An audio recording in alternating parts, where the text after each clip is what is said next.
ठीक है जी।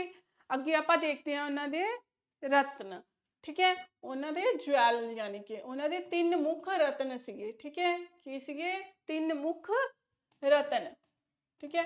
तो महात्मा बुद्ध के 3 मुख रत्न किहड़े-किहड़े सी? 3 मुख रत्न उन्होंने सी बुद्ध, संघ, धम्म, ठीक है। तो ये 3 उन्होंने मुख की सीगे? रत्न सीगे। किहड़े-किहड़े? बुद्ध, संघ ते धम्म, धम्म, ठीक है। ये 3 उन्होंने मुख रत्न सीगे, ठीक है। किवें? बुद्ध का मतलब कि पहला जिहड़ा सब तो पहला ज्ञान है वो कौन है? बुद्ध के द्वारा ही लिया जाए। ज्ञान है कित्थों लिया जाए? महात्मा बुद्ध तो। जदों बुद्ध ना रहे फिर उन्होंने ज्ञान कित्थों मिलूगा? संघ, उन्होंने जिहड़ा मठ है, ठीक है, फिर कित्थों मिलूगा? मठ तो जिहड़ा उन्हों का ज्ञान है। जे मठ भी ना देवे फिर धम्म, धम्म किहनूं बोलदे ने? किताबां नूं। ते फिर किताबां तो जानकारी मिलेगी बुद्ध धर्म के बारे च। तां बुद्ध, संघ, धम्म ये उन्होंने 3 की सी रतन। सब तो पहला बुद्ध नाल डायरैक्ट उन्हों तो जिहड़ा ज्ञान मिले उन्होंने बुद्ध दी ग्रैंड रतन दे विच, ते दूसरा संघ जिहड़ा मठ द्वारा मिले, ते तीसरा फिर किताबां द्वारा मिले जिहड़ियां बुद्ध धर्म दीयां किताबां होईयां ने उन्हां द्वारा जिहड़ा ज्ञान प्राप्त है वो धम्म बोलते हैं, ठीक है। तो बुद्धम शरणम गच्छामि, संगम शरणम गच्छामि, थम्मम शरणम गच्छामि। तो इसे तरह की है इन्ह 3 रतन का जाप भी करते हैं, ठीक है जी। बुद्ध, संघ, धम्म, बुद्ध दे नाल शरणम गच्छामि लगाते हैं, ठीक है। बुद्धम शरणम गच्छामि, संगम शरणम गच्छामि, थम्मम शरणम गच्छामि, ठीक है जी। तो ये 3 उन्होंने इंपॉर्टेंट रतन ने, याद रखने हैं, पेपर दे विच सवाल जरूर आता है, ठीक है।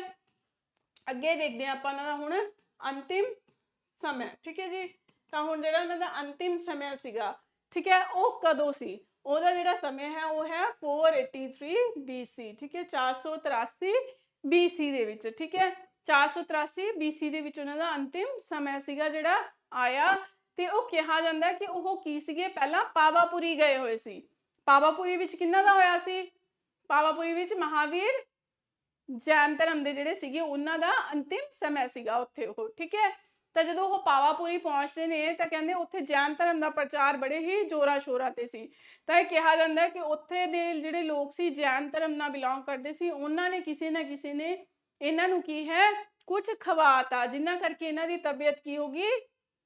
बीमार पै गए, ठीक है। तो 483 BC दे विच इह की है पावापुरी दे विच की सीगे? बीमार हो गए, ठीक है। फिर ये कहते वो बीमारी की हालत दे विच फिर ये मुड़ वापिस कित्थे आ गए? कुशीनगर आ गए, ठीक है। कित्थे आ गए? कुशीनगर। ते कुशीनगर आके इन्हां दी की है उत्थे डेथ हो गई, ठीक है जी। यानी कि अंतिम समय कित्थे इन्हां दा? कुशीनगर दे विच। पर पावापुरी दे विच की ने है? पावापुरी दे विच है बीमार हुंदे ने। तां पेपर दे विच कन्फ्यूज नहीं होना, जे होवे अंतिम समय तो पहला ही बीमार कित्थे होए सी ते कित्थे होए सी? पावापुरी दे विच। पर जिहड़ा समय सीगा लास्ट जिहड़ा कहंदे आपां डेथ होई है वो कित्थे हुई है? कुशीनगर दे विच। कित्थे हुई है? कुशीनगर दे विच। तां कुशीनगर ते पावापुरी च कन्फ्यूज नहीं होना, ठीक है जी। कुशीनगर दे विच इन्हां दा अंतिम समय जिहड़ा सीगा इन्हां ने अपना शरीर त्याग दिता सी, ठीक है जी। क्लीयर है? चलो हुण देखो जदों भी कोई किसी चीज़ का मोडी की है तुर जाए तो हुण लाजमी है कि उत्थे कुछ ना कुछ कपले होने शुरू होणगे।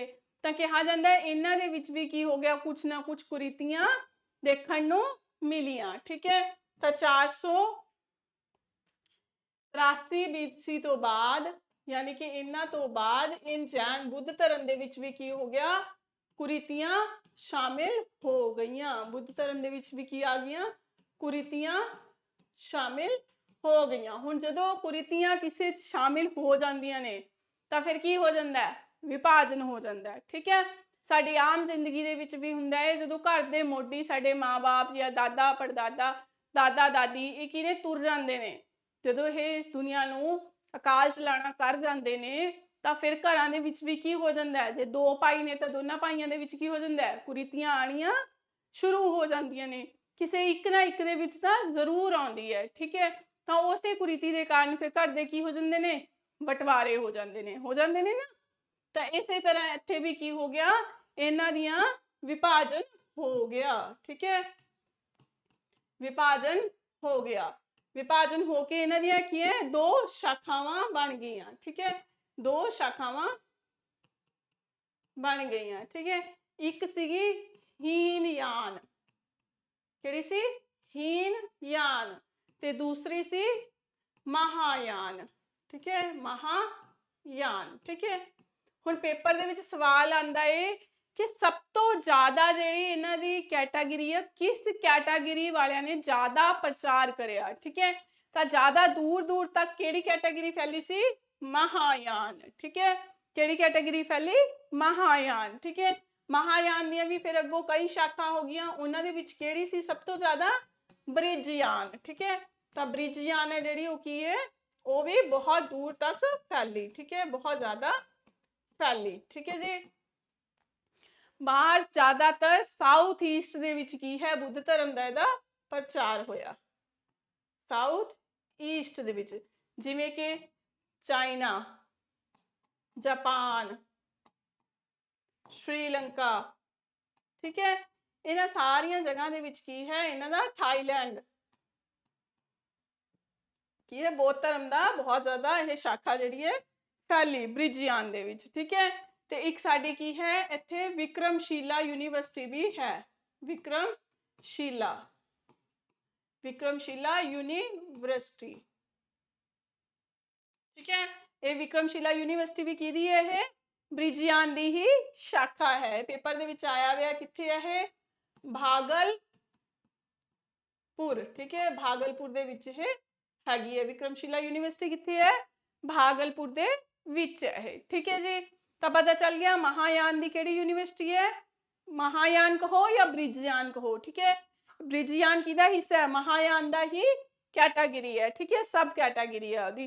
ਤਾਂ ਵਿਕਰਮਸ਼ੀਲਾ ਯੂਨੀਵਰਸਿਟੀ ਭਾਗਲਪੁਰ ਦੇ ਵਿੱਚ ਹੈ, ਤੇ ਬ੍ਰਿਜਯਾਨ ਜਿਹੜੀ ਸ਼ਾਖਾ ਸੀ ਉਹ ਬਹੁਤ ਦੂਰ ਦੂਰ ਤੱਕ ਫੈਲੀ, ਕਿੱਥੇ ਤੱਕ, ਸਾਊਥ ਈਸਟ ਦੇ ਵਿੱਚ ਸਾਰੇ ਇਹ ਫੈਲ ਗਈ ਸੀ, ਜਿਵੇਂ ਕਿ ਚਾਈਨਾ, ਜਾਪਾਨ, ਸ਼੍ਰੀਲੰਕਾ ਤੇ ਥਾਈਲੈਂਡ ਵਰਗੇ ਹੋਰ ਦੇਸ਼ਾਂ ਦੇ ਵਿੱਚ ਵੀ ਇਹ ਫੈਲੀ ਸੀ। ਠੀਕ ਹੈ ਜੀ, ਹੁਣ ਆਪਾਂ ਦੇਖ ਲੈਂਦੇ ਹਾਂ ਕਿ ਜਦੋਂ ਇਹ ਫੈਲੀ ਤਾਂ ਭਾਰਤ ਵਿੱਚੋਂ ਕੋਈ ਨਾ ਕੋਈ ਤਾਂ ਇਹਨੂੰ ਬਾਹਰ ਇਹਦਾ ਪ੍ਰਚਾਰ ਕਰਨ ਲਈ ਗਿਆ ਹੀ ਹੋਏਗਾ, ਹਨਾ।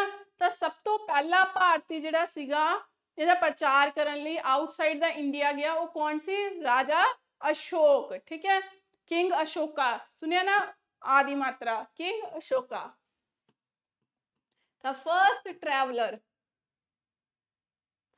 traveler to promote Buddhism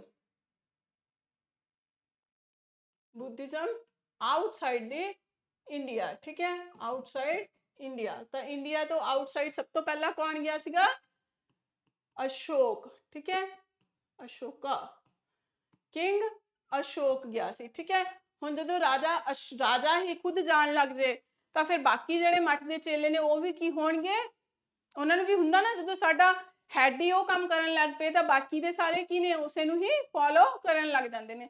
ਤਾਂ ਰਾਜਾ ਅਸ਼ੋਕ ਜਦੋਂ ਪਹਿਲੀ ਵਾਰੀ ਬਾਹਰ ਜਾ ਕੇ ਬੁੱਧ ਧਰਮ ਦਾ ਪ੍ਰਚਾਰ ਕੀਤਾ ਉਹਨਾਂ ਨੇ, ਤਾਂ ਹੋਰ ਲੋਕਾਂ 'ਚ ਵੀ ਕੀ ਇਹ ਭਾਵਨਾ ਜਾਗੀ ਕਿ ਅਸੀਂ ਵੀ ਪ੍ਰਚਾਰ ਕਰੀਏ। ਠੀਕ ਹੈ, ਤਾਂ ਪਹਿਲੀ ਵਾਰ ਅਸ਼ੋਕ ਨੇ ਜਿਹੜਾ ਹੈ,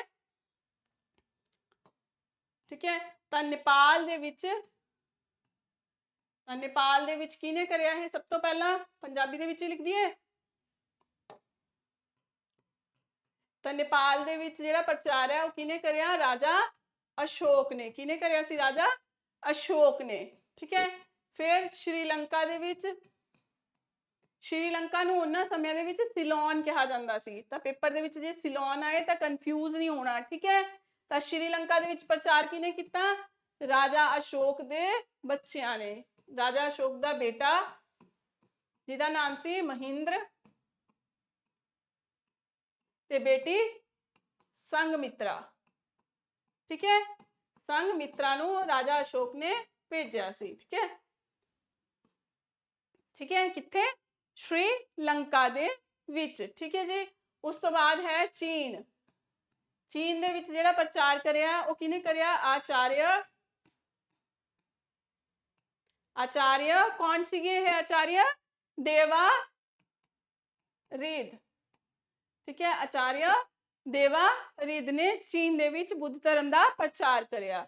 ਤੇ ਉਸ ਤੋਂ ਬਾਅਦ ਤਿੱਬਤ ਦੇ ਵਿੱਚ तिब्बत ਦੇ ਵਿੱਚ ਕਿਹਨੇ ਕਰਿਆ ਹੈ? ਕੁਮਾਰ ਜੀਤ ਨੇ। ਠੀਕ ਹੈ, ਤਾਂ ਕੁਝ ਇੰਪੋਰਟੈਂਟ ਨਾਮ ਨੇ, ਇਹ ਯਾਦ ਰੱਖਣੇ ਆ ਕਿਉਂਕਿ ਸ਼ੁਰੂਆਤੀ ਦੌਰ ਦੇ ਵਿੱਚ ਬੁੱਧ ਧਰਮ ਦਾ ਇਹਨਾਂ ਨੇ ਪ੍ਰਚਾਰ ਕਰਿਆ, ਇਸ ਕਰਕੇ ਇਹਨਾਂ ਨੂੰ ਜ਼ਿਆਦਾ ਮਹੱਤਵ ਦਿੱਤਾ ਜਾਂਦਾ ਹੈ। ਠੀਕ ਹੈ ਨਾ, ਜੋ ਸ਼ੁਰੂਆਤ ਦੇ ਵਿੱਚ ਜਾਂ ਅਖੀਰਲਾ ਦੋ ਚੀਜ਼ਾਂ ਨੂੰ ਲੋਕ ਹਮੇਸ਼ਾ ਹੀ ਯਾਦ ਰੱਖਦੇ ਨੇ। ਠੀਕ ਹੈ, ਜਾਂ ਤਾਂ ਜੋ ਚੀਜ਼ ਤੁਹਾਨੂੰ ਪਹਿਲੀ ਵਾਰੀ ਮਿਲੀ ਹੋਵੇ ਜਾਂ ਉਹ ਤੁਹਾਡੀ ਜ਼ਿੰਦਗੀ ਦੀ ਆਖਰੀ ਹੋਵੇ। ਠੀਕ ਹੈ, ਬਾਕੀ ਤੁਸੀਂ ਸਮਝਦਾਰ ਹੋ, ਉਹ ਹਮੇਸ਼ਾ ਹੀ ਕੀ ਨੇ? ਯਾਦ ਰਹਿੰਦੀਆਂ ਨੇ। ਠੀਕ ਹੈ ਜੀ, ਔਰ ਉਹਨਾਂ ਦੀ ਅਹਿਮੀਅਤ ਵੀ ਹੁੰਦੀ ਹੈ।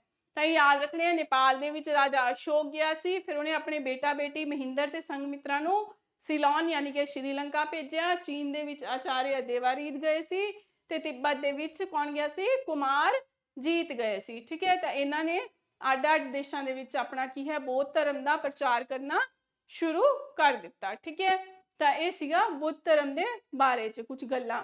ਹੁਣ ਜਿਹੜੀਆਂ ਇੰਪੋਰਟੈਂਟ ਚੀਜ਼ਾਂ ਨੇ ਉਹ ਇਹ ਨੇ ਕਿ ਜਦੋਂ ਬੁੱਧ ਧਰਮ ਦਾ ਜਿਹੜਾ ਜੀਵਨ ਸੀਗਾ, ਇੱਕ ਤਾਂ ਗੱਲ ਯਾਦ ਰੱਖਣੀ ਹੈ, ਉਹਨਾਂ ਦੇ ਜੀਵਨ ਦੀ ਜੋ ਵੀ ਘਟਨਾ ਹੋਈ ਆ ਉਹ ਸਾਰੀਆਂ ਘਟਨਾਵਾਂ ਕਦੋਂ ਹੋਈਆਂ ਨੇ? ਵਿਸਾਖ ਪੂਰਨਿਮਾ ਵਾਲੇ ਦਿਨ ਹੋਈਆਂ ਨੇ। ਠੀਕ ਹੈ, ਸਾਡੇ ਦੇਸੀ ਕੈਲੰਡਰ ਦੇ ਵਿੱਚ ਇੱਕ ਦਿਨ ਹੈ ਵਿਸਾਖ ਪੂਰਨਿਮਾ। ਚਾਹੇ ਉਹਨਾਂ ਦਾ ਜਨਮ ਹੋਵੇ, ਚਾਹੇ ਉਹਨਾਂ ਨੇ ਘਰ ਤਿਆਗਿਆ ਹੋਵੇ, ਚਾਹੇ ਉਹਨਾਂ ਨੂੰ ਗਿਆਨ ਦੀ ਪ੍ਰਾਪਤੀ ਹੋਈ ਹੋਵੇ, ਚਾਹੇ ਉਹਨਾਂ ਦਾ ਅੰਤਿਮ ਸਮਾਂ ਹੋਵੇ, ਇਹ ਸਾਰੀਆਂ ਚੀਜ਼ਾਂ ਕੋਇਨਸੀਡੈਂਟਲੀ ਕਦੋਂ ਹੋਈਆਂ ਨੇ? ਵਿਸਾਖ ਪੂਰਨਿਮਾ ਵਾਲੇ ਦਿਨ। ਤਾਂ ਇਹ ਭੁੱਲਣਾ ਨਹੀਂ, ਉਹਨਾਂ ਦੀ ਜ਼ਿੰਦਗੀ ਦਾ ਇੱਕ ਮਹੱਤਵਪੂਰਨ ਦਿਨ ਕੀ ਹੈ? ਵਿਸਾਖ ਪੂਰਨਿਮਾ। ਤਾਂ ਇੰਪੋਰਟੈਂਟ ਤਾਂ ਹੈ ਹੀ। ਦੇਖੋ ਹੁਣ ਜੇ ਤੁਹਾਡਾ ਜਨਮ, ਮੰਨ ਲਓ ਤੁਹਾਡਾ ਜਨਮ ਕੀ ਹੈ? 10 ਜਨਵਰੀ ਨੂੰ ਹੋਇਆ, ਤੁਹਾਡਾ ਜਨਮ ਵੀ 10 ਜਨਵਰੀ ਨੂੰ ਹੋਇਆ, ਤੁਹਾਡੀ ਜਿਹੜੀ ਨੌਕਰੀ ਆ ਉਹ ਵੀ 10 ਜਨਵਰੀ ਨੂੰ ਲੱਗੀ। ਠੀਕ ਹੈ, ਤੁਹਾਡਾ ਵਿਆਹ ਵੀ 10 ਜਨਵਰੀ ਨੂੰ ਹੋਇਆ, ਤੁਹਾਡਾ ਜਿਹੜਾ ਪਹਿਲਾ ਬੱਚਾ ਉਹ ਵੀ 10 ਜਨਵਰੀ ਨੂੰ ਹੋਇਆ ਤੇ ਤੁਹਾਡੀ ਡੈਥ ਵੀ 10 ਜਨਵਰੀ ਨੂੰ ਹੋਈ। ਤਾਂ ਤੁਹਾਡੀ ਜ਼ਿੰਦਗੀ 'ਚ ਉਹ 10 ਜਨਵਰੀ ਜਿਹੜਾ ਸੀ ਉਹ ਘਰਦਿਆਂ ਲਈ ਇੰਪੋਰਟੈਂਟ ਰਹੂ ਕਿ ਨਹੀਂ ਰਹੂ? ਕਿ ਉਸ ਤੋਂ ਬਾਅਦ ਤਾਂ ਜਦੋਂ ਵੀ 10 ਜਨਵਰੀ ਆਊ ਉਹ 10 ਵਾਰੀ ਸੋਚਣਗੇ ਜ਼ਰੂਰ। ਠੀਕ ਹੈ, ਕਿ ਇਹ ਚੀਜ਼ਾਂ ਅੱਜ ਹੋਈਆਂ ਸੀ। ਤਾਂ ਇਸੇ ਤਰ੍ਹਾਂ ਮਹਾਤਮਾ ਬੁੱਧ ਦੀ ਜ਼ਿੰਦਗੀ ਦੇ ਵਿੱਚ ਕੀ ਹੈ? ਜੋ ਵੀ ਕੁਝ ਹੋਇਆ, ਮਹੱਤਵਪੂਰਨ ਘਟਨਾਵਾਂ, ਉਹ ਕਦੋਂ ਹੋਈਆਂ ਨੇ? ਵਿਸਾਖ ਪੂਰਨਿਮਾ ਵਾਲੇ ਦਿਨ। ਠੀਕ ਹੈ ਜੀ, ਤਾਂ ਇਹ ਗੱਲ ਯਾਦ ਰੱਖਣੀ ਹੈ। ਠੀਕ ਹੈ, ਹੁਣ ਕੀ ਹੈ? ਜਦੋਂ ਉਹਨਾਂ ਦੀ ਜ਼ਿੰਦਗੀ ਦੀਆਂ ਇਹ ਮਹੱਤਵਪੂਰਨ ਅਵਸਥਾਵਾਂ ਆਈਆਂ, ਜਦੋਂ ਉਹ ਆਪਣੇ ਮਾਤਾ ਦੇ ਗਰਭ ਵਿੱਚ ਸੀ, ਫਿਰ ਉਹਨਾਂ ਦਾ ਜਨਮ ਹੋਇਆ, ਫਿਰ ਉਹਨਾਂ ਦੇ ਯੁਵਾ ਅਵਸਥਾ ਆਈ, ਤਾਂ ਇਹਨਾਂ ਲਈ ਕੀ ਹੈ? ਇੱਕ ਚਿੰਨ੍ਹ ਡਿਸਾਈਡ ਕੀਤਾ ਗਿਆ। ਠੀਕ ਹੈ, ਜੋ ਦਰਸਾਉਂਦਾ ਹੈ ਕਿ ਮਹਾਤਮਾ ਬੁੱਧ ਦੇ ਬਚਪਨ ਨੂੰ ਦਿਖਾ ਰਿਹਾ ਹੈ, ਜਾਂ ਮਹਾਤਮਾ ਬੁੱਧ ਦੀ ਜਵਾਨੀ ਨੂੰ ਦਰਸਾ ਰਿਹਾ ਹੈ, ਜਾਂ ਮਹਾਤਮਾ ਬੁੱਧ ਦੇ ਘਰ ਤਿਆਗ ਨੂੰ ਦਰਸਾ ਰਿਹਾ ਹੈ। ਠੀਕ ਹੈ, ਤਾਂ ਹੁਣ ਅਸੀਂ ਉਹ ਦੇਖ ਲੈਂਦੇ ਹਾਂ ਕਿ ਕਿਹੜੀ ਅਵਸਥਾ ਦੇ ਵਿੱਚ ਕਿਹੜਾ ਚਿੰਨ੍ਹ ਉਹਨਾਂ ਨੂੰ ਸਮਰਪਿਤ ਹੈ। ਠੀਕ ਹੈ ਜੀ, ਤਾਂ ਹੁਣ ਅਸੀਂ ਦੇਖਦੇ ਹਾਂ ਅਵਸਥਾਵਾਂ ਅਤੇ ਚਿੰਨ੍ਹ। ਠੀਕ ਹੈ, ਉਹਨਾਂ ਦੀ ਕਿਹੜੀ ਅਵਸਥਾ ਦੇ ਵਿੱਚ ਕਿਹੜਾ ਚਿੰਨ੍ਹ ਉਹਨਾਂ ਨੂੰ ਸਮਰਪਿਤ ਹੈ। ਠੀਕ ਹੈ ਜੀ, ਤਾਂ ਸਭ ਤੋਂ ਪਹਿਲਾਂ ਜਦੋਂ ਉਹ ਆਪਣੇ ਕੀ ਨੇ? ਮਾਂ ਦੇ ਗਰਭ ਵਿੱਚ ਹੁੰਦੇ ਨੇ। ਠੀਕ ਹੈ, ਜਦੋਂ ਗਰਭ ਵਿੱਚ ਹੁੰਦੇ ਨੇ ਤਾਂ ਉਹਦਾ ਚਿੰਨ੍ਹ ਕੀ ਹੈ? ਸਫੈਦ ਹਾਥੀ। ਠੀਕ ਹੈ ਜੀ, ਸਫੈਦ ਹਾਥੀ।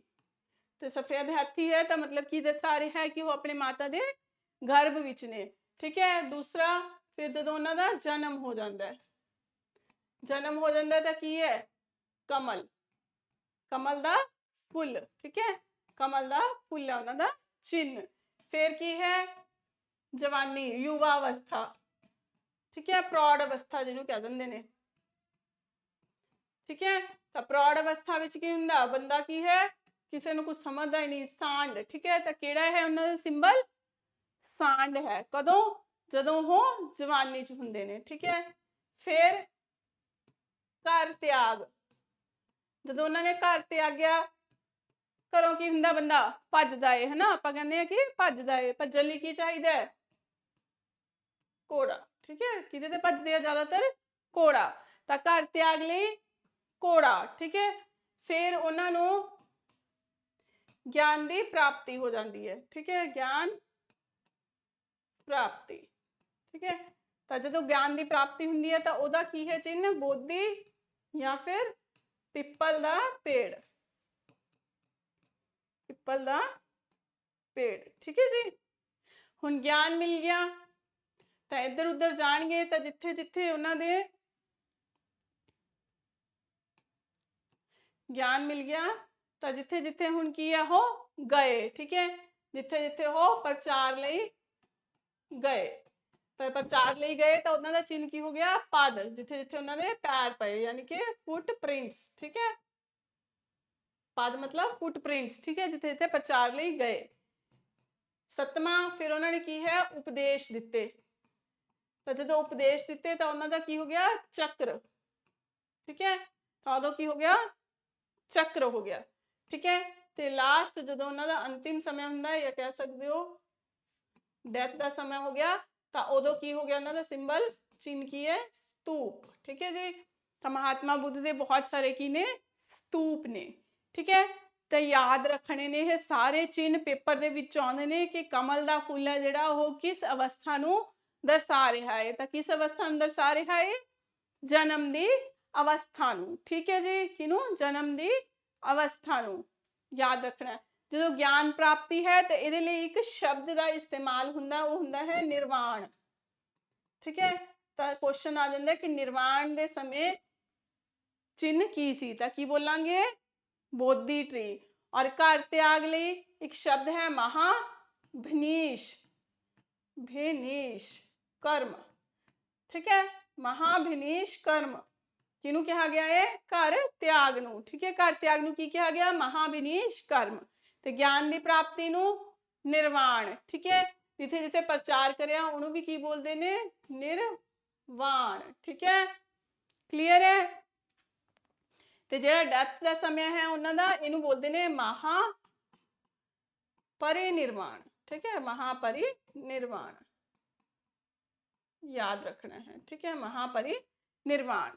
ਤਾਂ ਨਿਰਵਾਣ ਸ਼ਬਦ ਦੇਖ ਕੇ ਪੇਪਰ 'ਚ ਗੜਬੜ ਨਹੀਂ ਕਰ ਦੇਣੀ। ਮਹਾਤਮਾ ਬੁੱਧ ਦੇ ਵਿੱਚ ਨਿਰਵਾਣ ਸ਼ਬਦ ਦਾ ਮਤਲਬ ਹੈ ਗਿਆਨ ਦੀ ਪ੍ਰਾਪਤੀ, ਪਰ ਮਹਾਵੀਰ ਜੀ ਦੇ ਵਿੱਚ ਨਿਰਵਾਣ ਦਾ ਕੀ ਮਤਲਬ ਹੈ? ਉਹਨਾਂ ਦਾ ਅੰਤਿਮ ਸਮੇਂ। ਠੀਕ ਹੈ, ਉਹਨਾਂ ਦੇ ਅੰਤਿਮ ਸਮੇਂ ਨੂੰ ਕੀ ਕਿਹਾ ਗਿਆ? ਨਿਰਵਾਣ।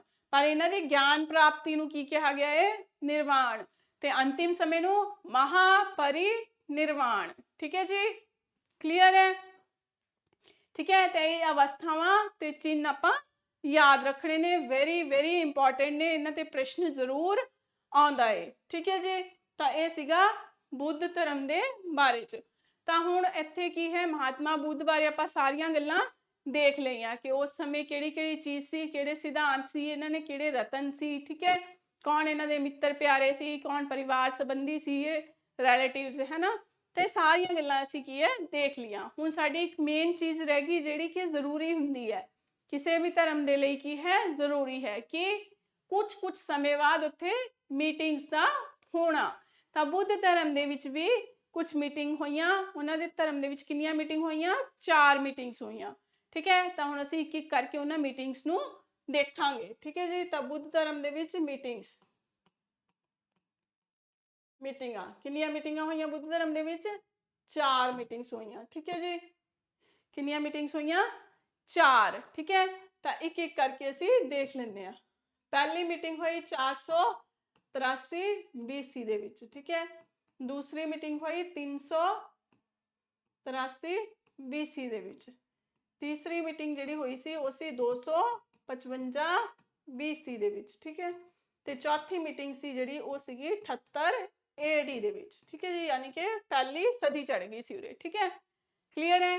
ਤੇ ਬਹੁਤ ਸਮਾਂ 100 ਸਾਲ ਦਾ ਜਿਹੜਾ ਗੈਪ ਪਾ ਕੇ, 100 ਤੋਂ ਵੀ ਜ਼ਿਆਦਾ ਦਾ ਗੈਪ ਪਾ ਕੇ ਇਹ ਕਿਨੇ ਮੀਟਿੰਗਸ ਹੋਈਆਂ। ਤਾਂ ਸਵਾਲ ਆਉਂਦੇ ਨੇ ਕਿ ਮੀਟਿੰਗਸ ਪਹਿਲੀ ਵਾਰੀ ਕਿੱਥੇ ਹੋਈਆਂ? ਤਾਂ ਪਹਿਲੀ ਮੀਟਿੰਗ ਸੀ ਜਿਹੜੀ ਉਹ ਕਿੱਥੇ ਹੋਈ ਸੀ? ਰਾਜਗੀਰ ਦੇ ਵਿੱਚ। ਠੀਕ ਹੈ, ਕਿੱਥੇ ਹੋਈ? ਰਾਜਗੀਰ ਦੇ ਵਿੱਚ। ਦੂਸਰੀ ਮੀਟਿੰਗ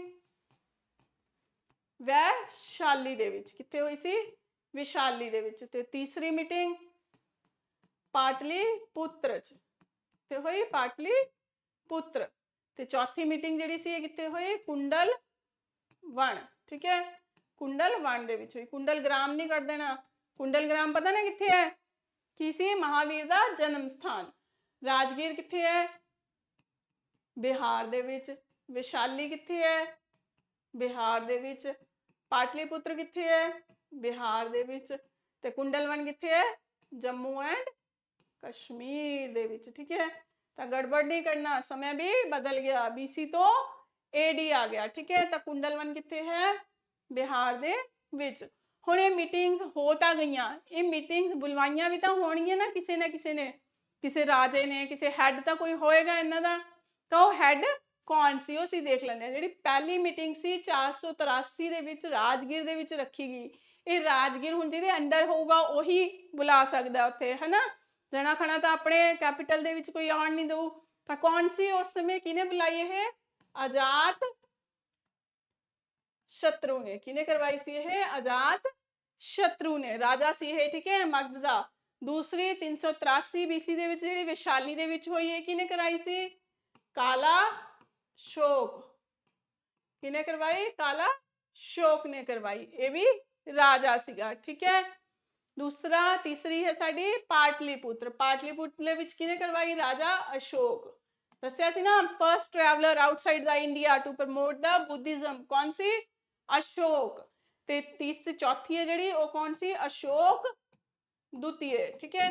ਅਸ਼ੋਕ ਦੁਤੀਏ, ਜਾਂ ਫਿਰ ਇਹਦਾ ਨਾਮ ਕੀ ਹੈ? ਕਨਿਸ਼ਕ। ਰਾਜਾ ਕਨਿਸ਼ਕ ਵੀ ਆ ਸਕਦਾ। ਤਾਂ ਕਨਫਿਊਜ਼ ਨਹੀਂ ਹੋਣਾ, ਅਸ਼ੋਕ ਦੁਤੀਏ ਹੋਏ ਜਾਂ ਕਨਿਸ਼ਕ ਹੋਏ। ਅਸ਼ੋਕ ਦੇਖ ਕੇ ਟਿਕ ਨਹੀਂ ਮਾਰ ਦੇਣਾ। ਅਸ਼ੋਕ ਨੇ ਤੀਸਰੀ, ਅਸ਼ੋਕ ਦੁਤੀਏ ਨੇ ਚੌਥੀ ਮੀਟਿੰਗ ਕਰਵਾਈ, ਠੀਕ ਹੈ। ਤਾਂ ਇਹ ਚਾਰ ਕੀ ਸੀਗੀਆਂ? ਬੁੱਧ ਧਰਮ ਦੇ ਵਿੱਚ ਇਹ ਮੀਟਿੰਗਸ ਹੋਈਆਂ, ਠੀਕ ਹੈ ਜੀ। ਤਾਂ ਇਹਦੇ ਨਾਲ ਹੀ ਆਪਣਾ ਹੁਣ ਕੀ ਹੈ? ਬੁੱਧ ਧਰਮ ਹੋ ਗਿਆ ਇਹ ਕੰਪਲੀਟ, ਠੀਕ ਹੈ। ਤਾਂ ਆਪਣੇ ਜਿਹੜੇ ਮੇਨ ਹੁਣ ਧਰਮ ਸੀਗੇ ਉਹ ਆਪਾਂ ਨਿਪਟਾ ਲਏ, ਤੇ ਹੁਣ ਆਪਾਂ ਰਾਜ ਦੇ ਸਮਿਆਂ ਦੇ ਵਿੱਚ ਚੱਲਾਂਗੇ, ਠੀਕ ਹੈ। ਰਾਜਾਂ ਦੇ ਸਮੇਂ ਜਿਹੜੇ ਜਿਹੜੇ ਧਰਮ ਹੋਏ ਪ੍ਰਮੁੱਖ, ਜੈਨ ਤੇ ਬੁੱਧਿਜ਼ਮ, ਉਹਨਾਂ ਨੂੰ ਅਸੀਂ ਨਿਪਟਾ ਲਿਆ ਏ। ਤੇ ਹੁਣ ਅਸੀਂ ਕਿੱਥੇ ਜਾਵਾਂਗੇ? ਰਾਜ ਦੀ ਤਰਫ, ਠੀਕ ਹੈ। ਕਿਹੜੇ ਕਿਹੜੇ ਉਸ ਸਮੇਂ ਦੇ ਵਿੱਚ ਰਾਜੇ ਆਏ? ਵੰਸ਼ ਦੀ ਤਰਫ। ਕਿਹੜੇ ਵੰਸ਼ ਆਏ, ਠੀਕ ਹੈ। ਉਹਨਾਂ ਵੰਸ਼ਾਂ ਦੇ ਵਿੱਚ ਫਿਰ ਕਿਸ ਕਿਸ ਰਾਜੇ ਨੇ ਰਾਜ ਕੀਤਾ, ਤੇ ਉਹਨਾਂ ਰਾਜਿਆਂ ਵਿੱਚੋਂ ਉਹਨਾਂ ਦੇ ਪ੍ਰਮੁੱਖ ਰਾਜੇ ਕਿਹੜੇ ਸੀ, ਤੇ ਉਹਨਾਂ ਨੇ ਕਿਹੜੇ ਕਿਹੜੇ ਪ੍ਰਮੁੱਖ ਕੰਮ ਕਰੇ, ਠੀਕ ਹੈ। ਤਾਂ ਇਹ ਹੁਣ ਅਸੀਂ ਕੁਝ ਗੱਲਾਂ ਨੇ ਜਿਹੜੀਆਂ ਅਸੀਂ ਅੱਗੇ ਦੇਖਾਂਗੇ, ਠੀਕ ਹੈ ਜੀ। ਚਲੋ ਠੀਕ ਹੈ ਫਿਰ।